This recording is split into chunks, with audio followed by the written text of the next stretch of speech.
How you can maximise your footballing ability by doing the correct warm-up.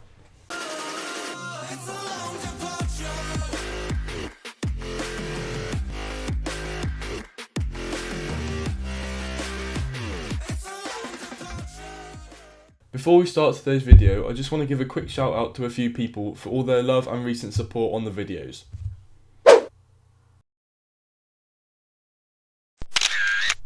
In addition, I just want to quickly let you know that I've made a Facebook page, so if you want to go and give me some love and support on there, then please do, I would really appreciate it. Yes guys, today we're going to be talking about how you can maximise your footballing ability by doing the correct warm-up. There are 4 primary purposes of a warm-up, so let's talk through them. Number 1, to get mentally ready. Number 2, to get physically ready. Number 3, injury prevention.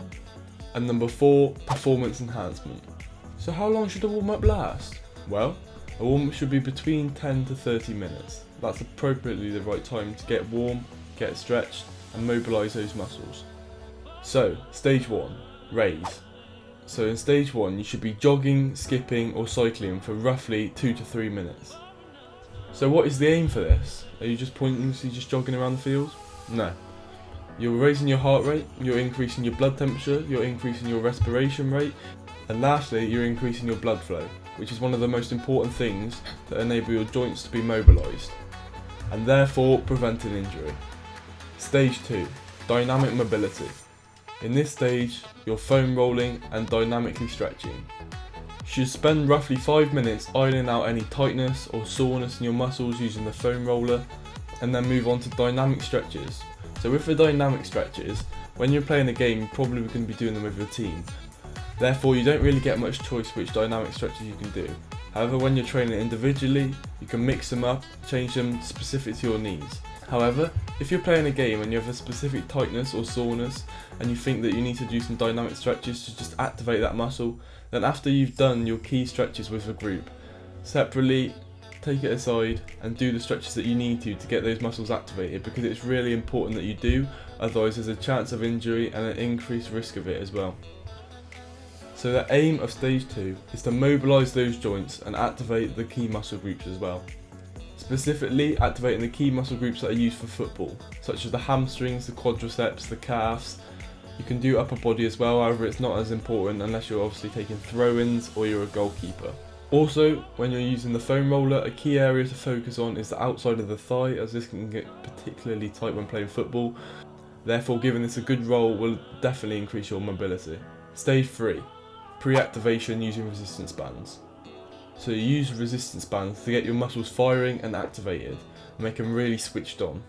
This will mean when it comes to the match or the training session, you'll be ready to go and you'll be sharp.